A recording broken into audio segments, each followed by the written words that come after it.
Welcome to Redline Talk Show. We are here today with my good friend Rock, What's up? my beautiful wife Ilyana. Well, we wanted to start with Redline Yeah. and a talk show. Yeah. And a show that's going to bring you some good heat, some good fun, some good talks about everything that we got going on, I guess, in our community, in the Albanian community, Yes. in our lifestyles here in the United States, and kind of bringing everybody together from back home to here, getting people.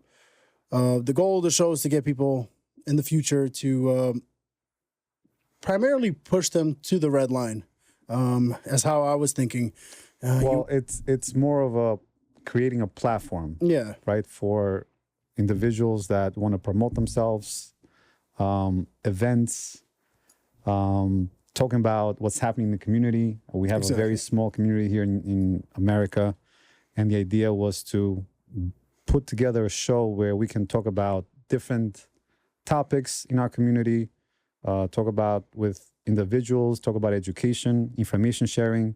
How do we create a much more inclusive community where we can share ideas, talk about challenges, talk about hot topics, and talk about topics that are covered by young people, right? Our age. exactly. I feel like most of our community leaders are not doing that at the moment. It's a very disjointed community. It's like the USA, where it's like the old heads just listen to the old heads. Yeah. They're not listening to the youth, and nothing is progressing and nothing is fixing itself, because what is an 80-year-old person going to know about a Right. 20-year-old or 30-year-old? The point of the creating something like this is to, how do we change that, right? How do we be more inclusive? How do we include people at younger age to be part of the conversation, right?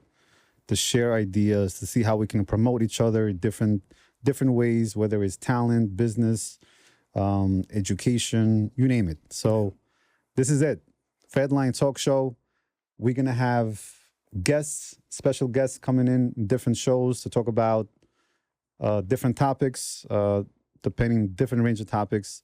And a lot of off the radar guests too, that a lot of people probably won't know that are part of the spotlight, but are in some sort of spotlight. And yeah, the whole idea is to promote each other. Yeah. Right. You know, to promote each other, whatever we're doing, and see how we can collaborate together. What's nice about this platform is we're going to have people, not only us who comes from different walks of life, like I'm second generation born here. Rock, you came here as a little boy, and Ervin, you came here when you're 13 years old. So just understanding what life is like as an Albanian American here and how we grew up. You know, there's a lot of differences, but there's also a lot of similarities that's just going to unite us, and we just need to talk about that more. Yeah, and I think a lot of Albanians in general, and a lot of people that come from that part of the world too, have a similar background, coming from war-torn countries, almost third world, second world style countries, but sort of developed. And then you come to a place like this where everything is developed, and you have that mentality mixing with this, and you're just like, where do I start? You know? And I remember seeing my parents going through a situation like that, where it's like, where the heck do we start now? We're here. We didn't think we'd be in America, and now we're here. What the heck is next?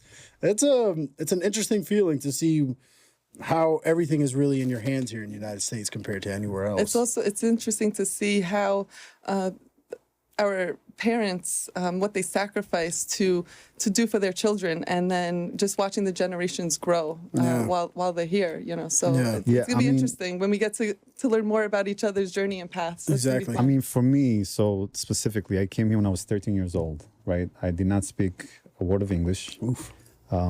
We did not know anything about anything, right? So, and it's also important, the person who, you know, who's the host, right, who's welcoming you here in the country to show you around, which unfortunately for us, the person was working day and night. At night, yeah. So That's he tough. wasn't even able to show us anything about, you know, anything. So we had to learn the basics to even how to ride the bus, how to buy a Metro card at the time, how to, you know, buy those phone cards to call, you know, back home. Oh, You know I what remember my mom using those things every day.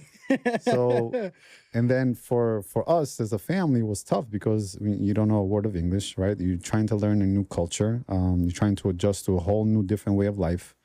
and it was very tough. It took me a while to actually understand the culture here and adapt to the system, which can have, issues as a person, down the line. I feel like that kept me back for, I would say, the entire part of my, 8th grade to all the way high school years. I wasn't able to adapt at all in the country. So while you were trying to figure out how to adapt to America, me born here, again, my mom was born here, I'm born here. Our struggle was, how do we keep the culture alive? Yeah. How do we keep the language? How do we learn the Albanian folk dances? How do we keep the tradition for weddings? So we had a little different struggle. Yeah. you have different objectives. Different objectives. And even at his point, too, it's like him coming in 8th grade, and it's like, that's a part of your life where you're just figuring out who you are as a human being as well. And you're 13, 14 years old, and now you're starting high school, which is like the scariest part of life here as a student. Like, I could just imagine it too, because my brothers were his age as well. Yeah. Like, my brothers were 13 and 11 when we came to America, and I could just imagine what they were going through starting school in a middle school. See, luckily enough, they learned English. They knew English because we were in Slovenia. My father was already an immigrant to another country in Slovenia. So it was an interesting process. Like, when we came to America, because now this is my dad's second place of him being an immigrant, and bringing your whole family now this time around, we're to a place where he already had his sisters here, being married here, and life here. It was interesting because we kind of had people who were like, here, you can do it this way, do it like this, live here, take the bus here, do this. Like, I had people who taught my mom that, taught my dad that. But at the same time, it's still kind of like, you got to figure everything out on your own. Yes. And I remember being a couple months in, and my father already started working, like trying to get an alien registration number at that time. It's like anything to do to be legal. Right. And at that time, people were going so crazy to come to America and make life in America happen. And it was like, it was just so interesting as to how it played out. And I could just remember all the stories and all the life that we had coming to the States. And it was very different, at least for me too, because I was 3.5. And coming here in 97, being 3.5, I mean, for me, I was still learning 2 other languages. And then coming here and now having to learn a whole 3rd language and not knowing that this was going to be my home. Right. I thought we were coming here on vacation. And learning English then just became my main objective. I learned it within a year. And starting school here was just like an interesting thing for me, because I'm like, these kids here have no style. They have no nothing. Hate school here Kids would go to school in pajamas, and I'd be like, my mom would kill me if I didn't have my hair the right way or my shirt the right way or something. And I'm like, this is unbelievable as to how like of a culture shock United States really was. But yes, it really is. It's a special place. Interesting place. What would you, if you could go back in time, what would you tell your 13-year-old self before coming to America? My God, to not be afraid. For some reason, I was very afraid. Not afraid, maybe that's the wrong word, but I was a shy kid, and I hated the fact that I couldn't communicate effectively with other kids, and that kept me to myself.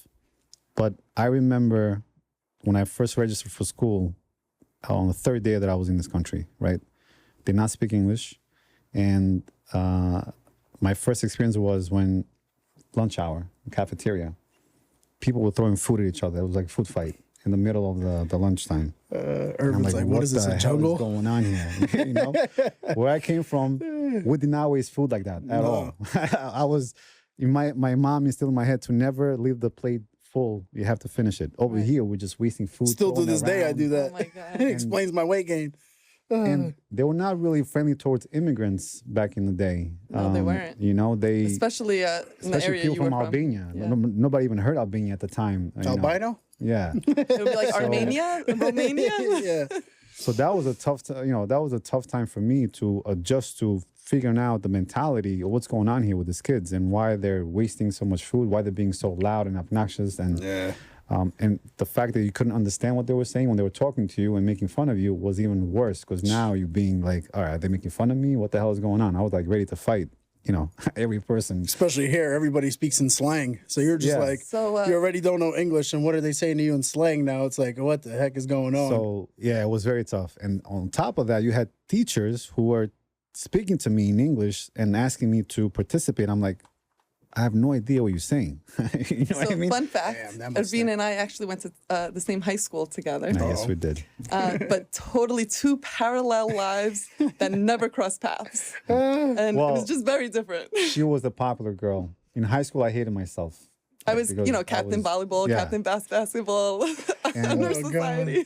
I was like in ESL, trying to still learn English. Yeah. So we had no chance of even connecting together. But throughout the years, we ran into each other. through We events. connected through Yeah. Albanian community events, which is so important, and that's going to be a big topic on our show, is talking about the different community events and the different organizations that brings Albanians together. Because, Yeah. like it being said, at that time, back in the 80s and the 90s and the early 2000s, there really weren't that many Albanians. There was enough, or at least but predominant ones. Like, right, yeah. exactly. It wasn't until after 97 for Albania where we got the influx of a lot of Albanians from Shqipni, and after the refugees that were coming from after the war in Kosovo, that's when people really started to learn who Albanian people are, and then what we stood for. Yeah, I think that really put the stamp on the planet. Like, all right, this is where this place is, and they saw that there was war coming out of there, and Yeah. they had to know now who we were. Because now, when you really do history, and it's like you really look back, there's been people here who came off of the first ship that came off to the Statue of Liberty. There's Albanians Oh there. yeah, they came from Italy. And Yeah. all this interesting stuff. And it's like, once you really know who Albanians really are now, and you're starting to really figure it out, there's so much more history here in the States with us in it. So I think it's all pretty cool. I mean, coming to the U.S. as well is just such a culture shock too, because like you said, we don't waste food. We don't do this. Like, we don't leave the house mismatching in clothing or, Wearing pajamas in public. like you you know, said. like I remember my dad used to have this thing where it was like, don't turn on the music loud in the car because the police are going to pull us over and send us back home. I'm like, oh, this can't be happening right now. But you always had these weird little things that you thought were going to happen to you because you're an immigrant here. And Yeah. you're like, shoot, is somebody going to come to my doorstep tomorrow and take me back home? And you always had to worry about that. But then it was like, you really realized that nothing you really did was problematic at all. But it was just an interesting time at that time. And, But going back to your point of, as a community, how do you keep your culture alive, right, in this country, which I think is very important, and we can talk about that a little bit. yeah. I feel like we as a community do a good job at that, keeping our culture alive. But where I think we need a more help, or I don't say help, but we need more. We need more unity. I don't think we're really fully united as a community. We're very disjointed. We still operate in many different groups and It's cliques. definitely getting better, though. It's getting better. What I think about us momentarily, about Albanians in general, Albanians are what social media is right now. Everybody gets on social media and posts a nice picture of everything going good, and everybody salutes it, promotes it. Yeah. They're all together when that picture gets posted. But it's like, Superficial, you're saying? yeah, it's superficial. Yes, but I you agree. never see them together and helping each other out when it actually really matters. Yeah. And they always say, oh, we help each other out. We're Albanian. We take care of each other. But realistically, sometimes I see it a lot where that's not the case. And it's like you have to really force somebody to work with you or trust you now. Where back in the day, Albanians used to be able to shake of a hand, Yes. and you'd have a trust from somebody. Yeah. You could start a was business totally with them. You own. I know people that literally bought buildings in the Bronx just by a handshake. Yeah. So my grandfather, he came to this country in 1961. And by the way, he's the first Albanian on Staten Island, which is fascinating because now we are just taking over Staten Island. Yes, Staten Island should be called Albanian Island at this point. When he came, again, there wasn't any Albanians. And that was the first place that any Albanian that was coming, they were coming to my grandfather's house. Oh wow! So he literally had people, strangers, coming, living in their house, teaching them the language, teaching them, a trait so they can get a job and helping them find an apartment. We have that still, but not like it used to No. be. No, not like it's it used not to the be. same. We hosted families too. I mean, we're still poor because we're still trying to work. But Yeah. we hosted families to live with us. We helped a lot of families, during my time at the beginning. But funny enough, you don't talk to those people anymore that you helped out for some reason. No. I don't know what it is, but the culture or the mindset was different for us who came here a lot earlier than now what it is now. I feel like now it's very superficial. I naturally think us Albanians all suffer from PTSD. Well, we can Anyways, talk about that. It's going to be a whole different I topic. think that's just a natural thing we're born with from Albania and Kosovo. 100%. I agree with So you. I think It could that also be that the times are changing. So back then, that was the That way is you true. helped, right? Yeah. Nowadays, people are coming to this country with more resources, or they already came with education about what America is and Yeah. have like a lot of things done. So the way we are actually helping is doing things like this, like podcasts, organizations, community outreach, just advising people, talking to people, giving, I think that it just shifted. Maybe Yeah. that's why it feels different, because it is different. social media helps with that for sure, though, too, because now it's like, I remember back in the days, cousins used to ask, oh, what's it like in New York City? What's it like here? Now, half of my cousins are sending me pictures. Oh, look, I seen this on TikTok. Or They know more than us. yeah, man. they know more about New York City and all these places more than me. And I'm like, Yeah. this is very interesting. But thankfully for social media, we're able to communicate that like never before. So it is definitely, that's a good thing about social media. And then there's also the downfalls. But I think that's definitely been one of the best things where we are able to communicate with cousins and family back home in Albania and Kosovo. I think everybody has a phone now. Everybody's learning the language somehow. And that's what's good with this is I really want those people that are back home too to see how hard we're trying to push here to grow that, connection between Europe and United States and Albania and Kosovo with the United States, because it's I feel like we should still be a tight-knit community. What's interesting is when I talk back with family back home, they're all saying that all the young kids are talking English in Albania. That's true.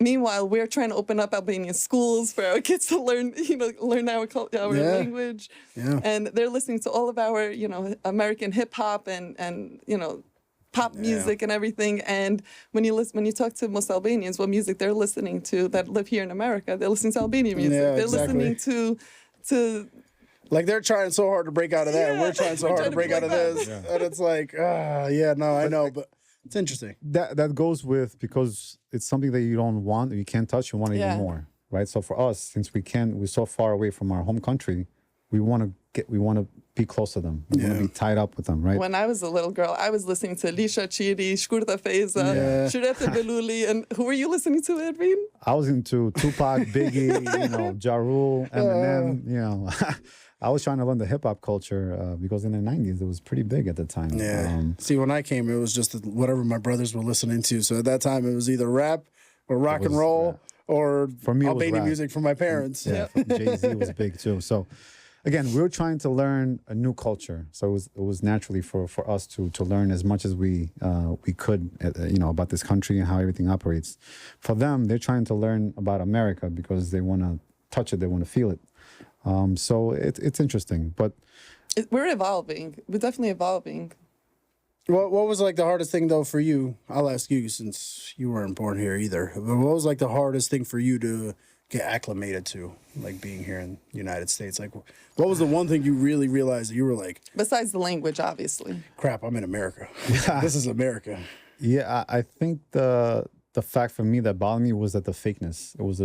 It wasn't, to me, we were used to a different style of communication with one another. Padret style. Yeah. Yeah. Being direct, being honest, if I said something, I meant it. Yeah. Right? And here it wasn't like that. Here is you say something, but you do something different, or you act a certain way. And I'm like, wait a second, you just said something totally different to me, and then you act in a certain way, right? So trying to adjust to that mentality and trying to analyze, okay, why are they saying something different but doing something different, right? That to me is distrust. So it made me very distrustful to the American, community here in general. So then I kept to myself. I did not trust anybody at that point. For a long time, I did not trust anybody because of that. So the style of communication, I would say, to me was very, very fake, and I did not like that at all. Yeah. I still deal with that now with a lot of people, and it's like now I'm used to it. I'm still so old fashioned though in the mind that I'm like, I can't believe this is happening to me. And you know, it's like you always have that. Used to it, so it's but now, yeah, you do get used to it. But that is different here. Yeah, that is different here. And just the culture in general, right? It's not as friendly as we are back home. I think we were very friendly. We were very open with each other, very hospitable. I feel like over here it's about, individual. This is my property, my area. Don't cross it. Don't, Yeah, get off of this. Don't go here. Very private. Yeah. It's a very private culture versus us. We were very public culture. Like everybody knew about our problems in the neighborhood. Like, we know each other's lives. I still overshare. It's so bad. No, but it's true. Like somebody dies, everybody in that whole community knows. Of course. It's like everybody knows you by your last name, your family tree, who you came from, what you're going through. If you had something happen to you, then people knew about it. They were sensitive about it.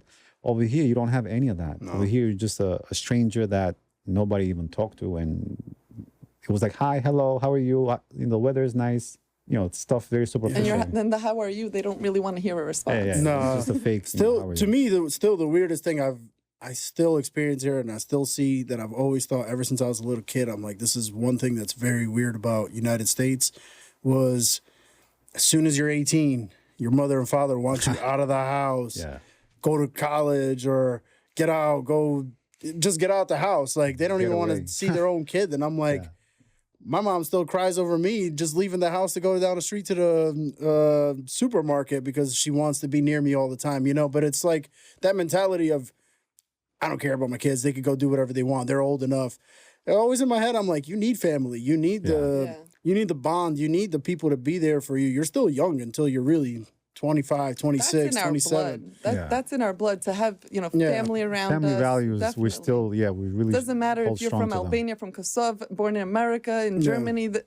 This is the culture that we, no matter where you were born, this is the culture that we all we're grown up. Like they'll be like, here, go to college. Now figure out a way to pay your money for school, $100,000, figure out this.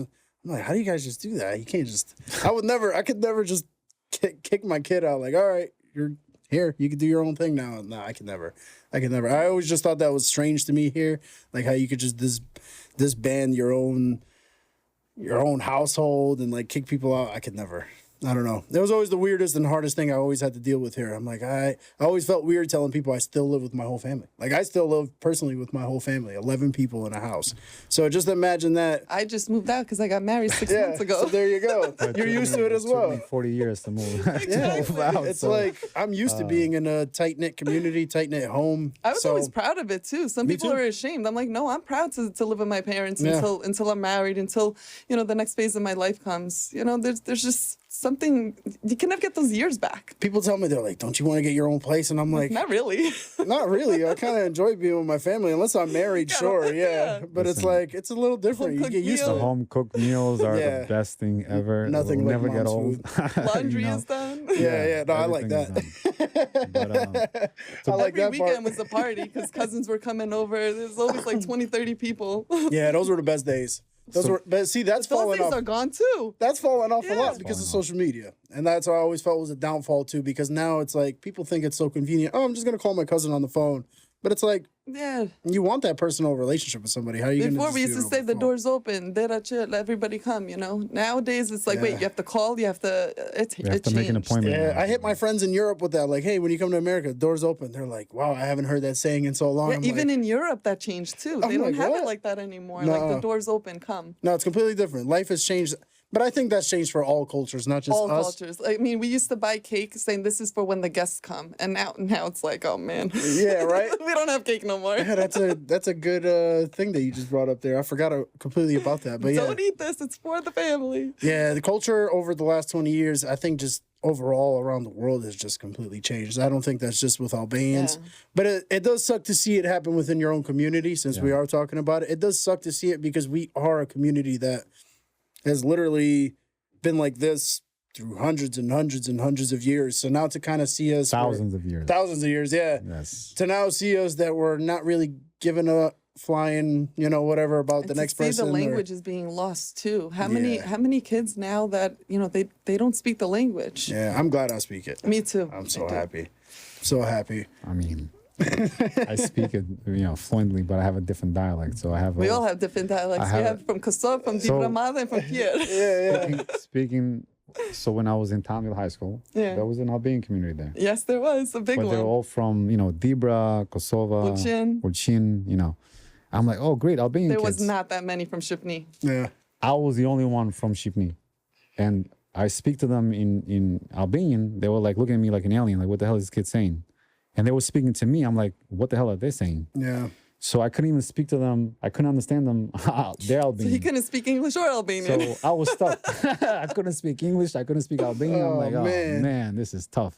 So then I just, I'm born here and I teach Irvine words every day. Yeah. well, her dialect words, is still fascinating to me. Yeah, But because me and her speak a little bit more similar Yeah, we're than more you. similar. Yeah. But it's funny because I never met an actual Albanian from Albania till like almost maybe like 8-9 years ago. Because everybody around where I live is always from Kosovo. Kosovo is a or if lot they in are from Bronx, yeah. Albania, they're from like very northern part, like right Yeah. next to Kosovo. So they speak exactly like me. So I never heard a different dialect, like never. So for We me, never had TV either, like Albanian TV until very recent. So when I first heard a person from Tirana speaking, and they're speaking to me now, they're speaking like so. It was probably the best Albanian you could ever speak, but in my ears, I'm like, what the heck did I just listen to? Because I never heard Albanian in a proper form. And it just blew my mind that I'm like, we're the same people, and I have no idea what this person just said to me. And it's crazy, but it's very cool. Our language is very cool. So growing up in Staten Island, I was always around Dibrans, and Dibran had a huge we still are a very big population in Staten Island, New York, New Jersey, like all over. So most of the Albanians that I've met growing up were my family, and we only, we spoke Dibranja. So I really wasn't exposed to it either until I was in my early 20s, and I started going to one of the organizations, and this is why it's so important to keep having these type of organizations. Yes. So I went to an organization called APEN. It's the Albanian American Professionals and Entrepreneur Network, and I think that's where we met. Yep. Yeah. And I was actually on the board for like 6 or 7 years. And that's where I met Albanians from everywhere, hearing all the different dialects and, just learning more about their, their journeys. Yeah. So it's so important for us to continue with these organizations. But I think I started to learn more of the different dialects when I started working in the hospital, because now I was working in the emergency department, and I literally had to ask, do you have a headache in 7 different dialects? Oof. Because they couldn't understand, if I was talking Tibranca, then I would change it to be like trying to talk from Tirana, then I would change it for Kosovo. So like it kept changing. So little by little, I started to learn almost every dialect. Yeah, because it's two primary. You got the Gig and Tusk. Yeah. But it's like you have so many different dialects from Tusk, so Yeah. many different dialects from Gig, and it's like, man, you'll never find that one like median. There's no median there. But speaking of organizations, I think that's an important thing that you mentioned. I was very involved at the time with organizations, as you know. Yes. I'm sure you know too, right? Yeah. So I was. That's kind of how when I first I met think that's you, how you we were met, explaining right, to too, me. right? Yeah. So for me, that was very important. That's what kept me in line into the Albanian culture to be very active, because I wanted to do cultural events, right? Like the Albanian parade. We did picnics. We did Albanian parties at the time. We did art shows, We which had art was- shows. We did Albanian dance lessons, which you came I remember one day. Yes. Now I'm seeing Albanian book lessons and libraries Now, and yeah, stuff. I keeps- like keeps- Yeah, that. we were just at an event today at the New York Public Albanian Library Institute, when yeah. they were introducing Albanian music. Yeah. It was really nice. It Yeah. was very good. But I like that. think it's important that for us to be engaged in those type of events, because I feel those are even dying out slowly because people don't find them cool enough This goes anymore. back to the shift, I mean. Earlier we were talking about, back in the day we used to help each other out, finding homes, finding jobs. They have that now. Where we need to shift everything is how do we keep the culture alive? Because that's where it's needed in our community, is how do we keep the language, how do we keep the culture, how do we keep the traditions, how do we just stay united? So let's talk about that. How? Let's talk about the how. How do we make this cool again? I think, right? Because I feel like more younger people than us, don't find it cool enough for them to attend to this type of events. How do we change that, right? Is because I feel like it's up to us to make that change now, right? Because we've been in the community for so long, we've done a lot of events and activities. Now, how do we pass that on to the younger generation, right? Maybe it's by doing stuff like this, like podcasts, and doing more social media events, maybe doing, and actually hearing from them what they want to do. I mean, it would be cool to know what's a young person, what's their interest now. Yeah, right? what is it? I have no idea what their interest is. Nowadays, I mean, a lot of people I speak to are big into like listening into podcasts because you got a lot of people that during COVID were dealing with so many mental issues. What could they do? It was just listen to stories and listen to people. So I know a lot of these functions that I've gone to, at least over the last couple months with Albanians, like concerts and stuff. When people see me now and talk to me, they know obviously I have my own other podcast that I host, but they speak to me on that, and they're all like, it's so great what you guys are doing with podcasts because it's kind of given us a sense of who the Albanians are around us here, and that there's people wanting to have the same vision and dream as us. And then when you start talking and speaking to some of these younger Albanians who are in their 20s, early 20s, they all kind of have the same vision as me. They just don't know how to put it out there.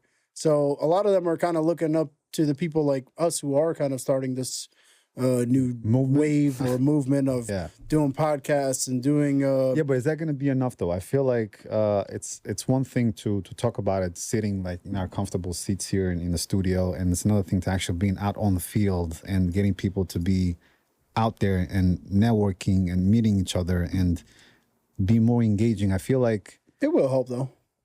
I feel like this is in a way damaging also a lot of this new generation because they're in their own comfort zone, right? They're in their couch, in their rooms, on their phones, laptops, and they're just listening. Like, I don't have time for this. You know, back then we were out on the field, like we were meeting anywhere. I remember I used to drive everywhere to go on an Albanian event, whether it was upstate, Brooklyn, Queens, and my family used to do the same thing. We'd go to Albanian picnics everywhere. Any Albanian party, we were there.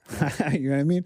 So, and that's how we were exposed to Albanians from different areas too. I feel like now it's much more challenging. For people that's the whole culture shock, though. The whole social media thing now too is adapting, because even something that comes out last year now is already old news this year. It's like, that's how quick people's, what's that called? Attention span is now, where it's like something within a couple months is already brand new. And now they're not even paying attention to that thing because now they're paying attention to this thing. And it's hard to capture people's attention.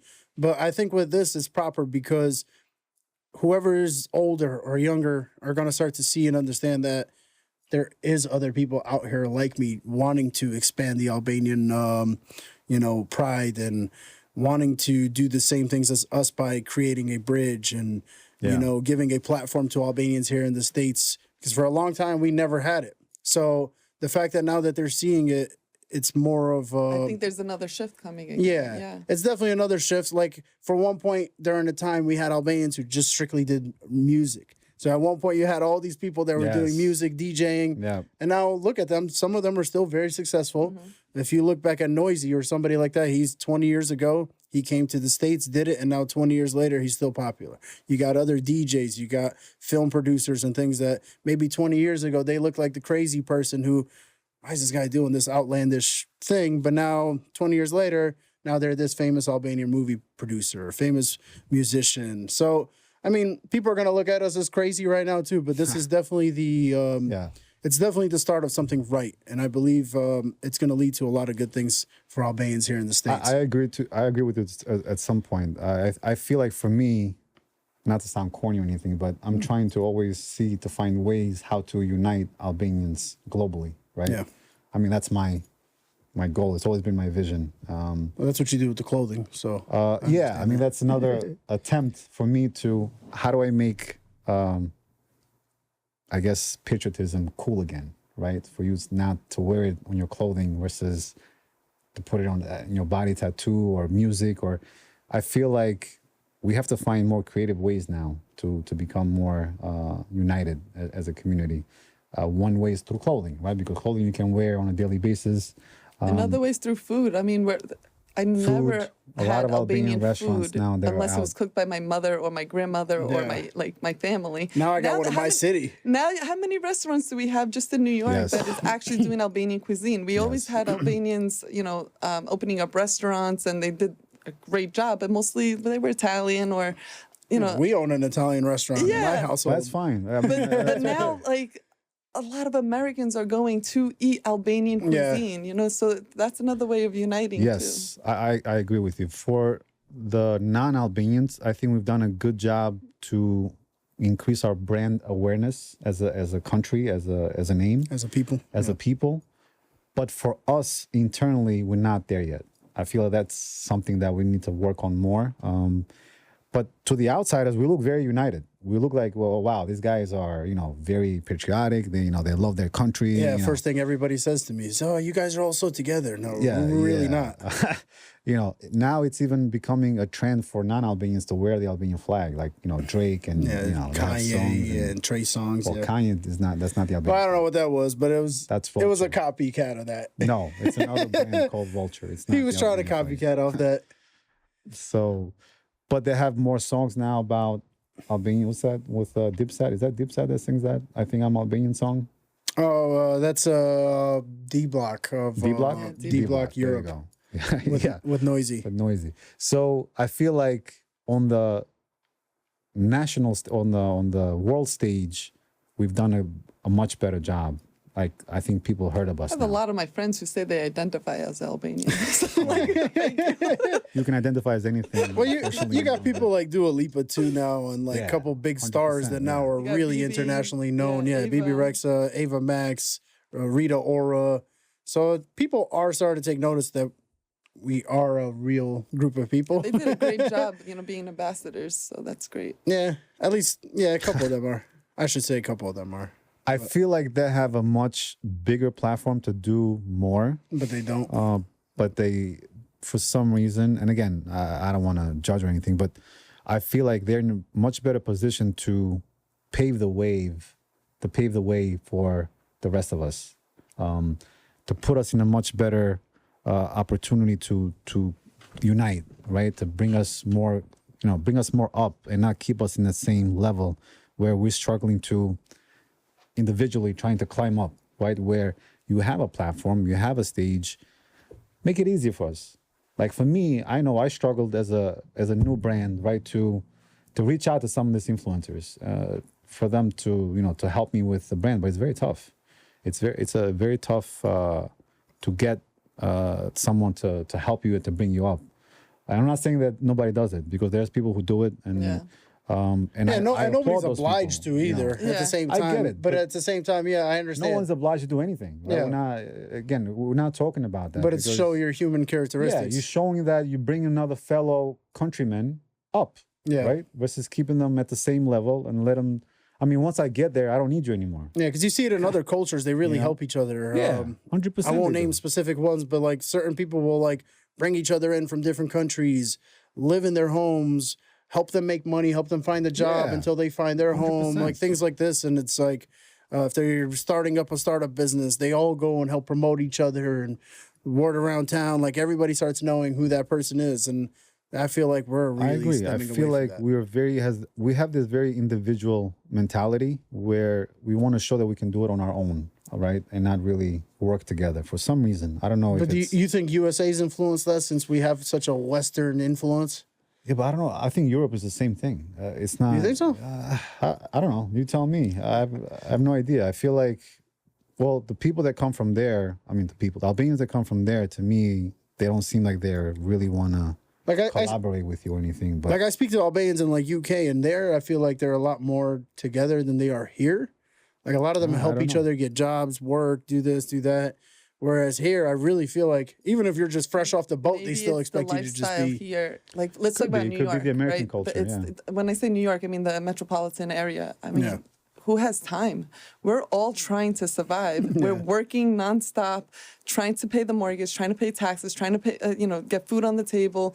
By the time you get a minute to breathe, the next day starts. Yeah, it is. So crazy. I wonder if it's just the way, just society is right now, especially in the metropolitan area, where you just don't have time for yourself. Forget about, trying to find ways to help another. Yeah, that's why you see a lot of new Albanians now making their way more towards Florida, Texas, California, and places that are a little bit more chillo, and because they probably see New York is a very tough place. Yeah, and they probably see it and hear it from their family members that are here and telling them like, "Hey, New York is like East we Coast worked is 50 tough." weeks just for a 2-week vacation. Yeah, it's like I work 6 days a week, and even when I'm not working, I still feel like I'm working because my boss calls me on the phone. This calls me, customer calls me. You never get away from work here, and it is that lifestyle in the East Coast. Like you're working even when you're not working. So I can understand as to why it probably... And it's definitely changed because when I was younger, the lifestyle was a lot slower pace. It was still a fast pace considering, like living in living in Albania or living in somewhere else. But we had more time for each other. I personally, I'll help whoever I can, but I don't have that time how I used to have. Yeah. So I definitely think that just society changed in general and, just... Cost of living and everything is gone. Everything increased. Yeah, everything's so exponential now that it doesn't even give you the time to think about the things you want to think about, which is very sad to say because you always want to be thinking about yourself and being, take it easy, go see family, go see your friends. But at the same time, you're like, where am I managing this? How am I going to manage this? I don't have enough. There's not enough hours on the clock for me to do this. And it sucks. Sometimes it does suck, That's when I want to just move to Albania, get a piece of land on top of a mountain with 2 goats. Yeah, that would be nice. Some chickens, a cow. Farm life does not nice. sound so bad right now. No, but, it does not. I just want to wrap it up because we're running out of time and want to definitely thank you guys for coming together and putting, being part of this experience and this show. I feel like we're going to do some great things. We're going to definitely build a platform for more of us to be on the show, to talk about their experience, talk about their lifestyle, talk about, education and how do we inform the rest of the community on different things that are happening. I do want to say that this show is brought to you by Molla Entertainment, which is the production company that we all work under. I'm very excited about the project. I'm excited too. I feel like this was a long time coming.